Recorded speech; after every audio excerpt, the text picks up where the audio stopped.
म्हणजे आम्ही पैशाने तर कमी होतोच, पण मी जसं बोलली तसं की आमच्याकडे कार्यकर्त्यांची जी फळी आहे ना, मला मध्ये एक असा व्हॉट्सअपवर मेसेज आला होता की किती विद्यार्थी सोडून गेले तरी प्रिन्सिपल काय थकत नाही.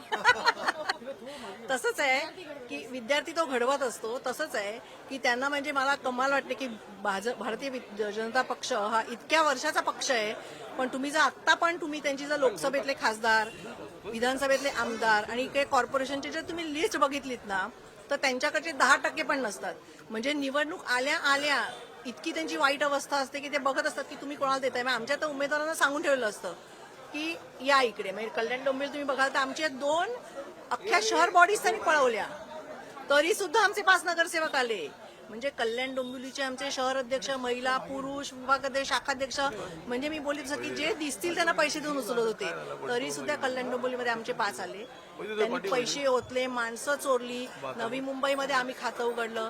सो मला खूप अभिमान आहे आणि आमची अशीच घोडदौड चालू राहील. पण ज्या पद्धतीचे आरोप प्रत्यारोप नवी मुंबईमध्ये पण बघितलं की सत्ताधाऱ्यांमधलेच 2 मंत्री एकमेकांवर आरोप प्रत्यारोप करताना काही अर्थ नसतो. ते निवडणुकीच्या नाही फायदा नाही, ते त्यांचे स्वतः एकमेकांना मलाईन करतात. जसं आता अजित पवारांबद्दल पण ते बोलले की आमचे अजून आम्ही फाईली बंद केल्या नाहीयेत, आणि त्याच अजित पवारांना परत तुम्ही युतीमध्ये सत्तेत घेऊन बसता. म्हणजे कसं आहे माहिती ना, लोकांनी डोळे उघडले पाहिजेत की जे लोक सत्तेधीश आहेत ते आता निवडणुकीच्या मध्ये एकमेकांबद्दल काय बोलत होते. म्हणजे तुमच्याकडे एकमेकांच्या बद्दल पुरावे आहेत, पण जोपर्यंत मी सत्ता उपभोगतोय तोपर्यंत मी तुझे काही पुरावे देणार नाही. आणि झालं सत्य परत भांडायची वेळ आली की परत भांडायला सुरुवात. शिवसेनेच्या 2 गटामुळे मराठी मतं विभागली आहेत असं वाटते. मला असं वाटतं की मला उद्धव आणि रश्मी आणि राज सगळ्यांचं खास करून मला अभिमान आहे आणि मी अभिनंदन करीन की आमचे सगळे नगरसेवक नेले होते. उद्धवचे मायावते गेल्याला 84 का काहीतरी होते, त्यातले सगळे नेले होते. 60-65 नेले होते. त्याच्यावरती आम्ही 6 आलो आणि उद्धवचे मायावते 65-66 असतील. सो आम्ही खूप चांगली लढत दिली आणि परत मी सांगते, खूप चांगली लढत विदाऊट एनी. आपण असं म्हणतो की सैन्याला निदान धान्य वगैरे तरी पुरवायला लागतं, तेवढं धान्यच आम्ही पुरवलं. आणि तिथे म्हणजे तोफ, मिसाईल्स सगळं असून सुद्धा आम्ही खूप चांगली लढत दिली. म्हणलं जातं की ठाकरे ब्रँडचा बँड वाजवला असं ट्रोल केलं जातं. ते त्यांना तर भय ते त्यांना काय ट्रोल करायचं ते करू द्या. मी ट्रोलच ना, मी तर कधीच उत्तर देत नाही. पुण्यात एकही जागा आलेली नाही. खरं तर अविनाश जाधव प्रत्येक गोष्टीसाठी आंदोलन ठाण्यात कसं आहे माहितीये ना, डीसीएम असल्यामुळे त्यांनी आमचे उमेदवारचे फॉर्म 2-3 उमेदवारांचे फॉर्म असेच रद्द केले. मी तर जसं बोलली तसं कल्याण डोंबिवली तसंच सगळीकडे की तुमचे उमेदवार पळवा, तुमचे शाखाध्यक्ष पळवा, तुमचे विभागाध्यक्ष पळवा. अरे तुमचे पक्ष एवढ्या वर्षाचे आहेत ना, तुम्ही का नाही तुमची माणसं निर्माण करत. आम्ही जसे आमचे कार्यकर्ते निर्माण करतो. आमची आता मी तुम्हाला परत सांगते की आमचे हे नगरसेवक आले ना, उद्यापासून आम्ही परत पक्ष बांधणी चालू करणार. उद्यापासून आम्ही परत नवीन मुलं, आमच्याकडे पुढची फळी तयार आहे वरती यायला, पुढची फळी तयार आहे काम करायला. आम्ही ते परत तयार करणार आणि आम्ही असेच लढणार.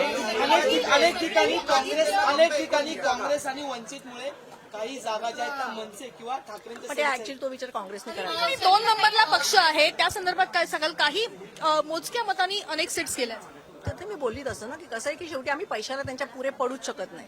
तुम्ही पण बघत होतात की कमळाच्या पाकिटातनं शिंदे कमळाला पकडतायत, कमळ शिंदेना पकडताय, ते अजित पवारांना पकडतायत. म्हणजे 5-5, 10-10 हजार रुपये जर मतदारांना तुम्ही देत असाल तर तसे आम्हाला करायचं पण नाही की आम्हाला काम करायचंय पुढचं, आम्हाला पैसे वाटून मतदान नको आहे. आदित्य आणि अमित ठाकरे यांनी प्रचंड मेहनत घेतली या निवडणुकीमध्ये आणि दोघंही मिळून फिरले. त्यांच्या सगळ्या मेहनतीला एक यश मिळालंय असं वाटतंय का. आणि इथून पुढे मी जसं तुम्हाला बोलली तसं की 0 आणि 20 ह्याच्यावर आम्ही इथपर्यंत आलेलो आहोत.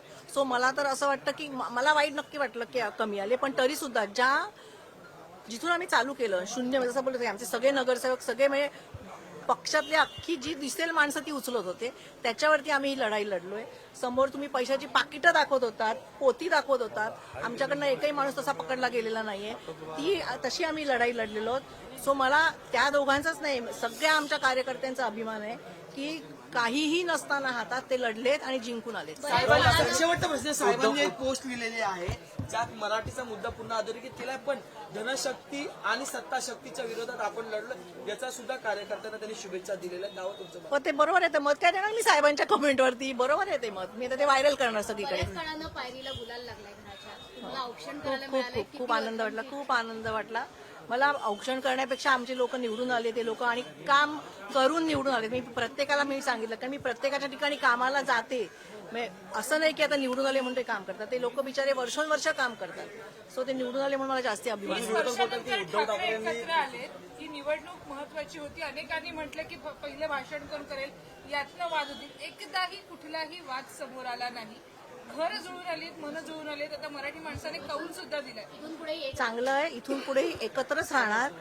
इथून पुढेही आम्ही एकत्रच राहणार. आमचं कुटुंब पहिलं आणि नंतर सगळं नंतर.